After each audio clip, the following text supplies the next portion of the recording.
Welcome to the Clarksville Now candidate forums for the House District 68 Republican primary. I think I got all those words right. We have with us the four candidates for this position to replace Curtis Johnson, who's retiring this year. The candidates are Carol Duffin, Joe Smith, Aaron Mayberry, and Greg Gilman. And we're going to start with them talking about their qualifications, and then we'll get into some of the issues in the race. So, Ms. Duffin, talk to us about your qualifications to run for this office. Thank you, Chris, and thank you to Clarksville Now. I believe the most important qualification anyone seeking public office should have is integrity.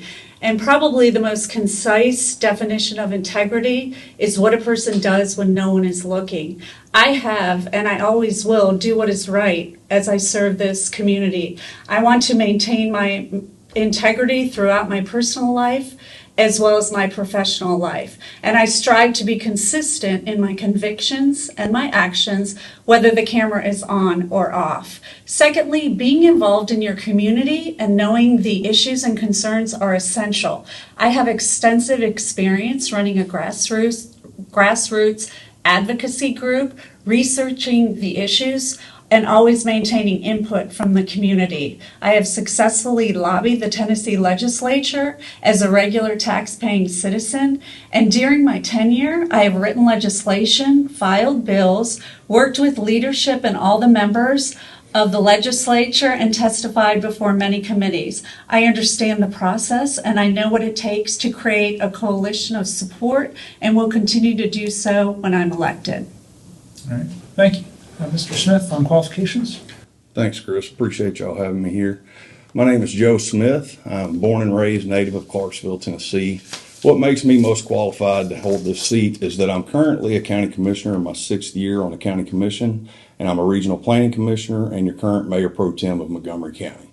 I've been involved in budget meetings. I've been involved on working on committees, which means working with other people to get things done. To get stuff done at the state level, you have to work with 98 other legislators to get the job done. And I believe that I'm the only qualified candidate with that type of experience at the government level. Thank you. All right. Mr. Mayberry, on qualifications. Thank you. Hello, my name is Aaron Mayberry. I'm the husband of an amazing wife, my high school sweetheart of over 18 years. I have 3 kids who are all still in school. I am a Clarksville native. I actually attended East Montgomery, Richview, Clarksville High, and I graduated the 2nd class at Rossview High School. I'm currently the only elected Republican on the school board, and I'm one of those elected officials that will respond to your emails, texts, and phone numbers. And when I'm elected to the state representative, I will respond to yours as well. I love the faith community here in Montgomery County, and I'm the family pastor of Mosaic Church. I have served to build up people and build leaders for nearly 20 years.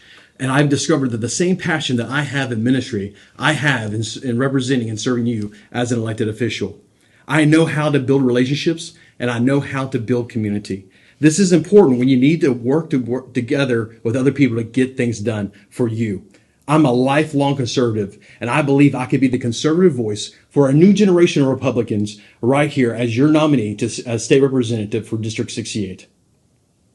Thank you. And Mr. Gilman, on qualifications. Well, first of all, Chris, thanks for inviting me. I've lived in Clarksville for 37 years now, so I've decided to make this my home. It's in my heart. Retired military. While I was in the military, I had several high-level positions.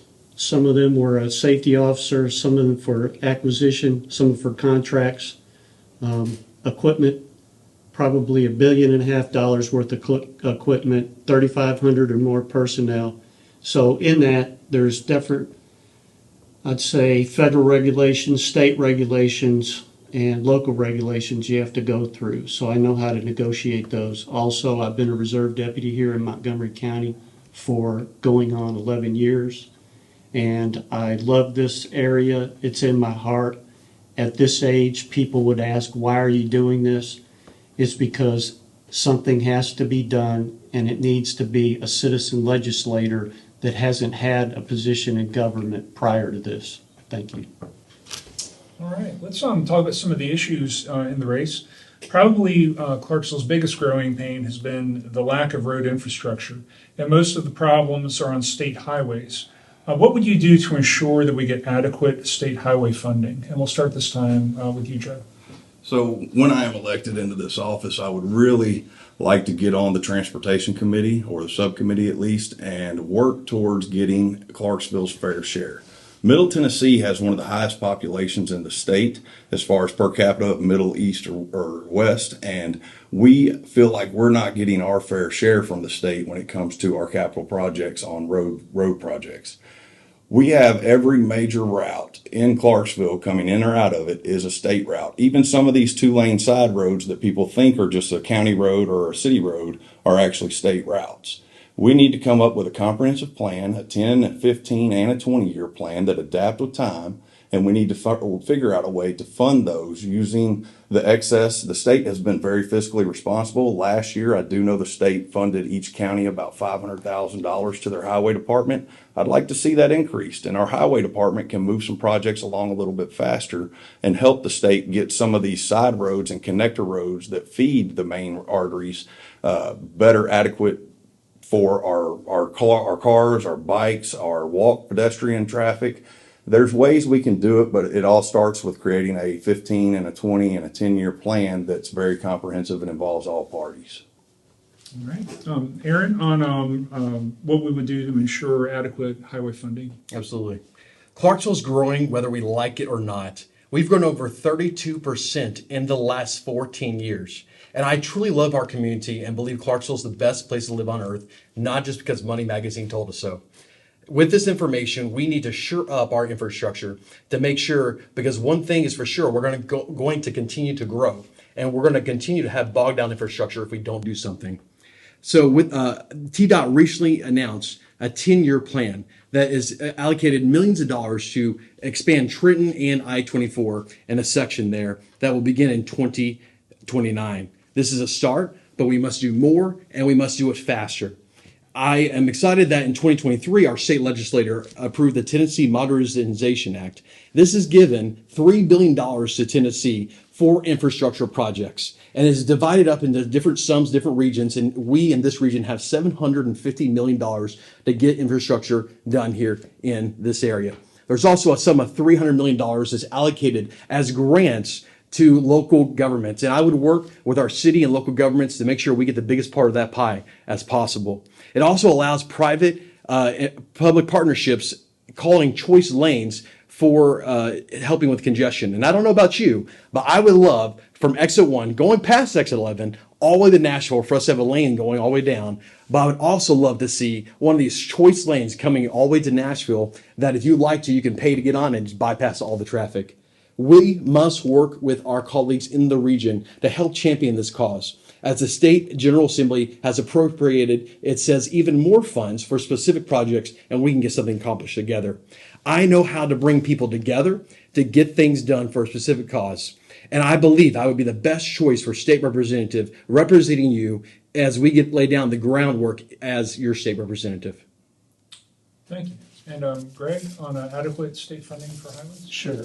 We've got a large amount of money to work on the roads here in Clarksville. The problem is the bureaucracy slows that down. So let's take, for example, any project we do, we have to have a needs statement. Then we have to go through the NEPA, which is National Environmental Protection Agency, to see if it's okay. Then an engineering study. Then buy property rights, then we got to put it into contracting. So if you have to go through all these processes and you got a 10, 15, 20-year plan, where do they fit into that plan if we're not already thinking about that now? But the fact is there's waivers for most of these processes. TDOT has had a lack of oversight, because if we look back in these forums that we do and go back 10, 15 years, every time we talk about infrastructure, but nothing is getting done. So, for example, let's make it simple. So we say that the National Environmental Protection Act has to look to see if a project we're going to do fits into that. Well, I would submit that I-24 already has that done. There's an interstate there. So let's just take in our district, because that's what we're running for, so we're all familiar with exit 11. So if you take from the bridge, there's a truck lane, the truck lane ends, then you go to exit 11 to get off to the exit. The truck lane should go all the way up. How hard, really, is it to put a shoulder out there at one more lane. TDOT has the equipment to do this themselves. We don't even have to get a contract for that. But it has to be on somebody's radar. If there needs to be a need statement to get something done on all these little things, and we can't just look at the big things, we have to look at what little things do. Just like the other day when they took off that stop at the red light, you can't turn till the light turns green. They took that down, now you can turn. It's little things, it's lanes, extra things that we can do, but sometimes it's the small things and not the long range things that are going to alleviate congestion around here till we get to those things. Thank you. And Carol, on adequate funding for state highways? Yeah, this is such a great question. Road infrastructure is one of the primary concerns of the people that I've talked to in the community. In fact, just today, I was stuck in traffic on Warfield Boulevard for 40 minutes. And Chris, as you know, we have 9 state highways in Clarksville. In 2017, Tennessee passed the Improve Act, which increased the gas tax to help fund improvements for our roads. Unfortunately, our growth has far exceeded the original plan. In order to get adequate funding for these highways, there are 4 steps that I would initially take. One is to evaluate and research the current needs for improvements to the roads and assess the traffic bottlenecks throughout our city and our state. Certainly one of the major concerns that affect our constituency is I-24 to and from Nashville. The research I put into these improvements comes from my desire to be part of the solution because obviously I live here too, but I do travel to Nashville frequently for work. Secondly, once these evaluations are complete and feasible solutions are obtained, I would build a coalition of legislators who are representing cities south, east, and west of Clarksville, who may have state highways also running through their towns, and explain my case and the vast benefits of us working together. Third, I would educate every single member of the Transportation Committee on why it is imperative to fund these roads. And finally, I would take this data to the chair and the co-chair of the Transportation Committee to begin to hold TDOT accountable in implementing these necessary road projects. Thank you. Next issue to discuss here, and this time we'll start with Mr. Mayberry. Hospitals across Tennessee have been in crisis, with many rural hospitals closing. Do you support Medicaid expansion? And if not, how do you propose that we address the need for more access to health care in Tennessee? I do not support Medicaid expansion. Government takeovers of healthcare only makes things worse. Before Obamacare, my family only paid $270 a month for our health insurance. Afterwards, with the same insurance from Farm Bureau, we pay nearly $800 a month. And I know many families that pay way more. This has put a burden on my family and so many other families out there. I believe we need to fund patients, not insurance companies. And by using a universal personal health care credit, using the personal option, using health savings accounts. However, SHAs are only available to about 10% of Americans. Congress should change the law that every American can have access to an HSA. To accomplish this, we need to work with our state health commissioner and federal leaders on a national platform to better address this on a state level. The personal option would mean more choice for you and control for you. The competition would bring costs down. It would empower patients, doctors, and nurses, and innovate with health care in the healthcare industry. And it would not help insurance companies or government bureaucrats. It would remove barriers for you that impede your care to access care. It would also offer Americans more choice and flexibility in their own healthcare decisions. And it doesn't require a single penny in new taxes, which is the best part of this. On another note, the state legislature just passed a certificate of need reform. I'm really excited about this because our certificate of need reform in the last 20 years has been very harmful towards our healthcare here in Tennessee. 1 in 5 healthcare innovations were rejected in Tennessee in the past 20 years. Sadly, more than 5.5 million Tennesseans were denied increased access to healthcare. Government shouldn't arbitrarily limit access to patients by protecting current providers' competition. I believe we should reform with more competition, and I believe this has also potentially opened a door for another hospital right here in Montgomery County. As your state representative in District 68, I would work to make this legislation work for us and for you. All right, thank you. Mr. Gilman, on how we address the needs for more access to healthcare in Tennessee. Sure. As far as Medicaid expansion goes, the problem with that, anytime we take money from the federal government, then we also have to take and deal with those rules and the management of that. And this is a complicated question. First of all, I'm against it as its current form, and I don't know why we just can't get Medicaid money without that, but under the Obamacare and the Affordable Care Act, that came with it. I certainly support expanding Tennessee's uninsured through TennCare. And somehow, legislatively, we will find the money to do that. Unfortunately, we can't cover everybody right away because we don't have that kind of funding. The problem with hospitals closing is when Medicare and Medicaid reimbursement levels pay more to these healthcare providers, if they work in a big city, they do in a rural hospital, then they're going to leave those rural hospitals. When we have large medical corporations buying out the hospitals, we need, as a legislator and as a legislative body, try to work out some kind of agreement to help get money in hospitals to stay open so we can provide this in these rural communities. It's typically an older generation of folks, which, and as they need more health care as they get older, and then the healthcare providers are leaving. We took a big hit during COVID, absolutely. And a lot of hospitals closed. But somehow Tennessee has to figure out how to incentivize through these big corporations that are taking over in these hospitals to keep them there and provide health care for these underserved patients in these rural areas. So I would definitely work hard for that. And we also need to, there's children with disabilities that need to be covered. They are somewhat on TennCare, but we need to expand that even further. Thank you. Stefan, on Medicaid expansion and improving access to healthcare? I believe everyone should have access to health care, and my heart goes out to those who are struggling to obtain it.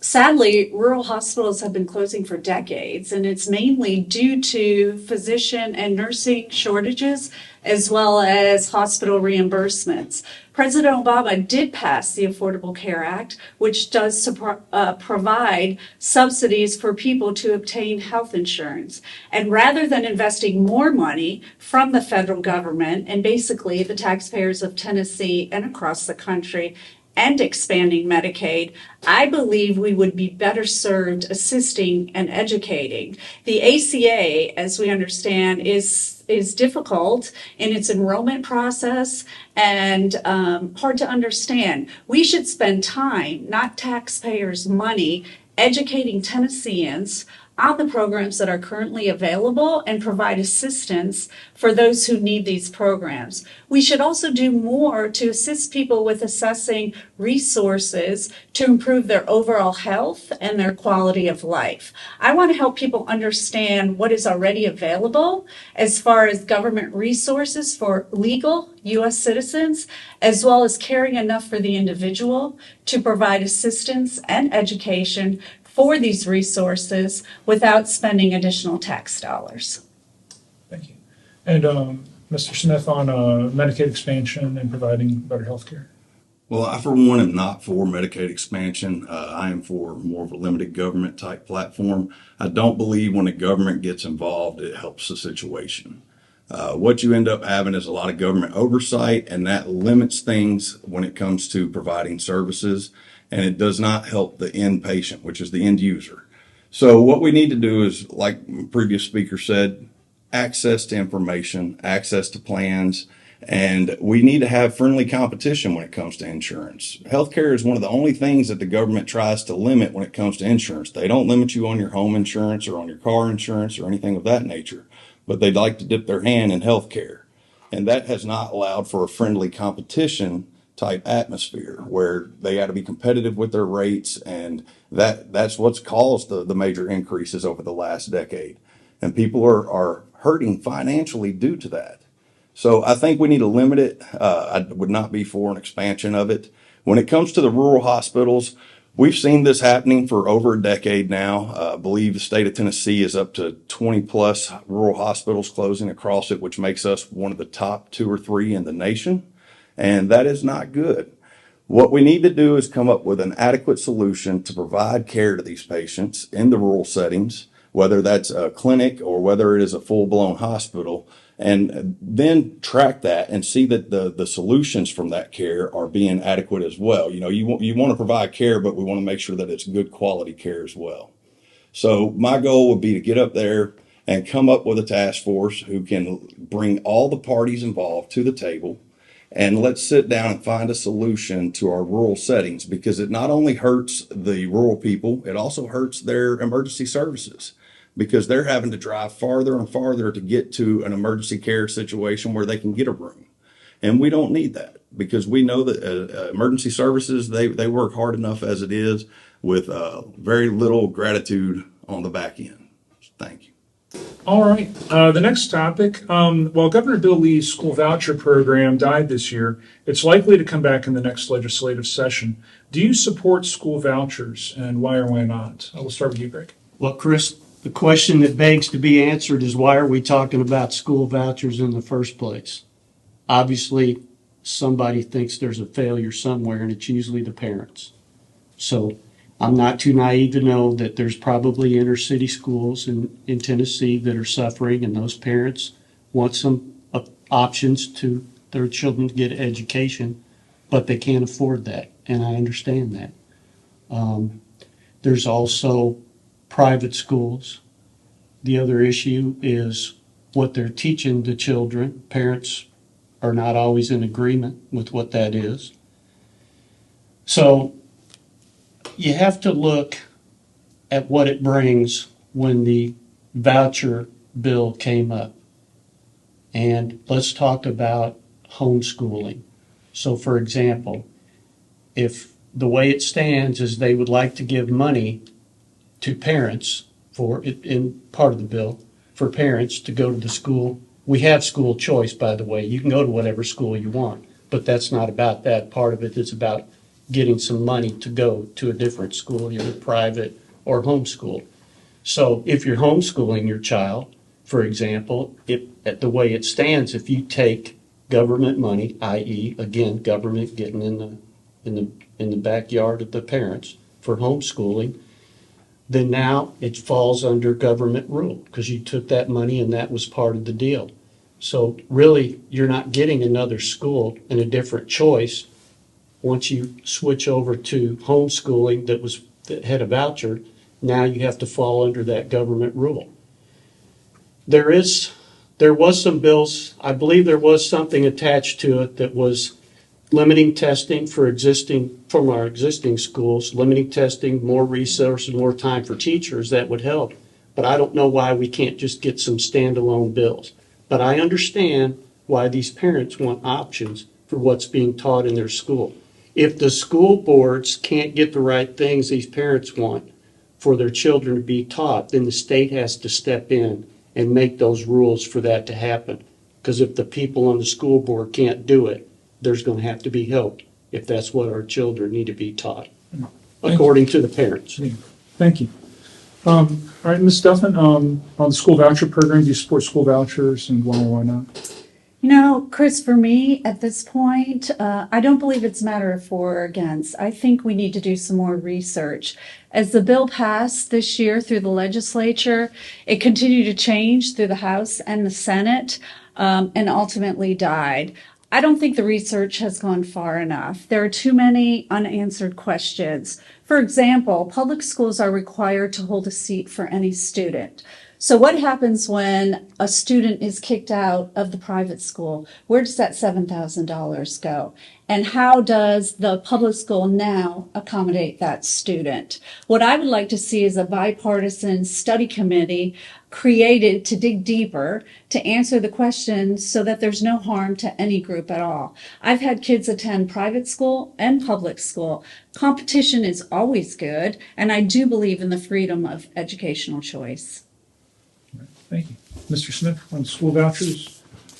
On school vouchers, I am for school choice. I think the parent has every right to dictate what happens with their child's education, whether that be a public school, a private school, charter school, or homeschooling. What I think happened this year is there were several groups who felt that they weren't heard. I actually had a 2-hour conversation yesterday with a young lady who homeschools her children. I personally have never homeschooled. I have 5 kids and they've all gone to public school. But I listened to her side of the story, and what happened is there were strings attached to this. If a homeschool, they were trying to basically force the homeschoolers to take the money if they won the lottery system, I guess is what you would call it. But that would require strings attached and testing purposes for data collection. If a homeschool parent right now is not getting paid to take their kid and teach them at home, why would we try to implement government oversight on that? That is the parent's prerogative if they want to teach their child in their home setting and at their pace and at their level. I don't think that this was thought through completely. I think it has a chance, and I think it's going to take bringing all parties to the table and sitting down and having a very in-depth discussion on what each party needs, whether it's public schools, private schools, charter schools, or homeschooling. And we need to make sure that all those parties are involved and their voices are heard on it. But I do believe that the money should go with the child if they want to, and it should be an opt-in situation.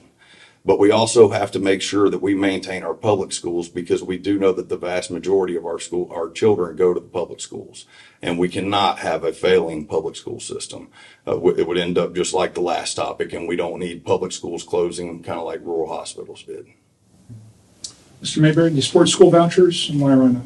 I absolutely support school choice. Let me be clear. I support public, private, parochial, micro schools, charter schools, and homeschooling as all viable forms of education. And I support the statewide call for school choice. I not only support the legislation, I have been the most outspoken elected official in Montgomery County on this topic for school choice. I even published an op-ed right here on Clarksville Now. This is not just my view, though. The Beacon Institute published that 67% of Tennesseans want school choice right now. 67% is the amount of people that drink coffee daily. That's right. The amount of people that drink coffee every day is the amount of people that want school choice here in Tennessee. Amongst Republicans, it's 85% of people, 85% Republicans that want school choice. We literally wrote it in the Republican National Platform that we're a party of school choice. I believe in the parents' right to choose what's best for their children's education using their tax dollars. I'm the only elected official in Montgomery County who has also voted for school choice. We need to fund people, not specific systems. With the expertise I have in education, serving right here on the school board, I will be a leading voice in the state legislature to achieve school choice for Montgomery County, for Tennessee, and when elected as your Republican nominee here in District 68, we'll get it done. So Carol Duffin on closing comments. Okay, yeah. Thank you, Chris, and thank you to Clarksville Now, and thank you to my fellow candidates for being here for this forum. I'm not a career politician. However, there is no one that will fight harder than me for the people of District 68 and Clarksville. As the only woman candidate in this seat, I personally understand many of the issues surrounding our female constituents. Think about this for one moment. There are 99 members of the Tennessee House. Of those 99, only 12 are women. We need more of a balance at the Capitol, some fresh eyes to bring different perspectives on today's issues. I also want the people of the community to know that I will always remember I'm a public servant, elected by the people and for the people. As I stated earlier, I know the legislative process and how to work to get things accomplished. I will fight every day to improve our roads and our traffic and to ensure there's a plan in place with TDOT and that plan is followed through. As a military wife and military mother, I will continue to fight for our military community. I will fight for parental rights, property rights, ensuring we protect our children in school and the community while protecting our Second Amendment. I will also continue to work with our local leaders in the county and the city to bring high-paying jobs with great benefits so we can continue to prosper and grow our vibrant community. I ask that you vote for me, Carol Duffin. Please visit my website at carolforclarksville.com. Thank you. All right, and Joe Smith, closing comments? I want to thank you for letting us come here today and voice our platforms. And I'd like to ask each and every one of you for your vote and your support. As a local Clarksville native, Marine Corps veteran, firefighter from 2008 to 2020, I've lived in this town. I've grown in this town. I've raised my family in this town. I plan to stay here and retire in this town. So my ability to get up there and come up with outside of the box solutions and work well with other people on committee levels will give us a chance to get the adequate funding we need for Montgomery County and to limit government overreach on any of the hot topics. When I get up there, I plan to just get to work right away. Anybody who knows me knows that I'm a hard worker. I'm used to 12, 16-hour days, and that's what I do. So there will be nobody else who will work as hard as I do. For more information, you can go to joeformoco.com and follow us on Facebook. Thank you. All right. Aaron Mayberry, closing comments? Hey, thank you, Chris and Clarksville Now, for providing this opportunity. We've all shared with you our different vantage points on how we see some state legislation going on in the next year. You can trust that I will always walk in the highest integrity, and my life and track record shows I always have. I will fight for conservative values in every decision that I make. I'm not your typical politician. In fact, I don't believe I'm one at all. I'm a pastor. I'm a conservative school board member.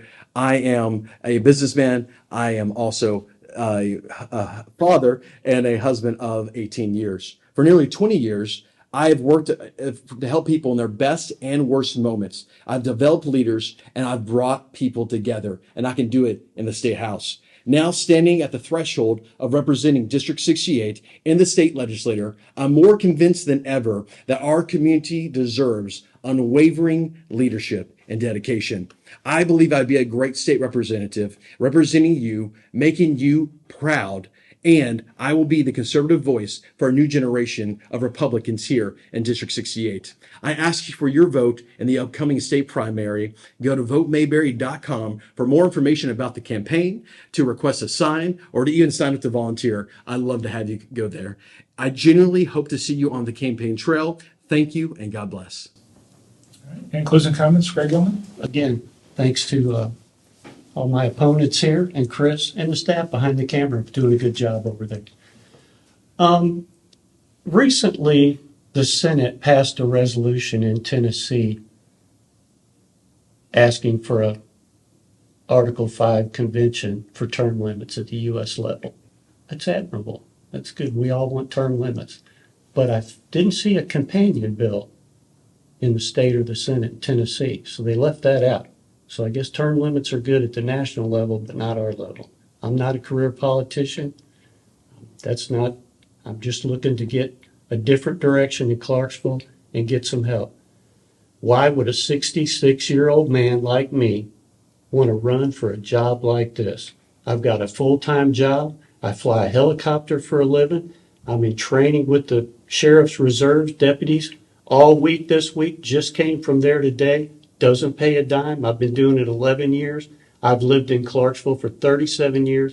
I've seen where Clarksville's been, where it is now, where it wants to go. I think about the mom in her SUV Caravan going to the school with her baby in there, and toddler or maybe an elementary school child, and she's sitting in traffic. And she's going, what is taking so long? And every time somebody asks a question on the infrastructure, they go, well, Mr. Gilman, you just don't understand. It's more complicated than that. Well, she doesn't care about that. Most of the citizens in Clarksville, they don't care what the process is. They want to see something done. They want to have results. And if you want to have results, you're going to have to elect somebody that doesn't have any outside interest in being a legislator other than getting something done. And that's me. I appreciate your vote. You can check greggilman.com. God bless, and please stay healthy. Thank you all so much, and thank you especially for running for office. Running in itself is an excellent exercise in leadership, and we really appreciate, as a community, you stepping forward to do that. Please be sure to vote in the August 1 election. Thank you.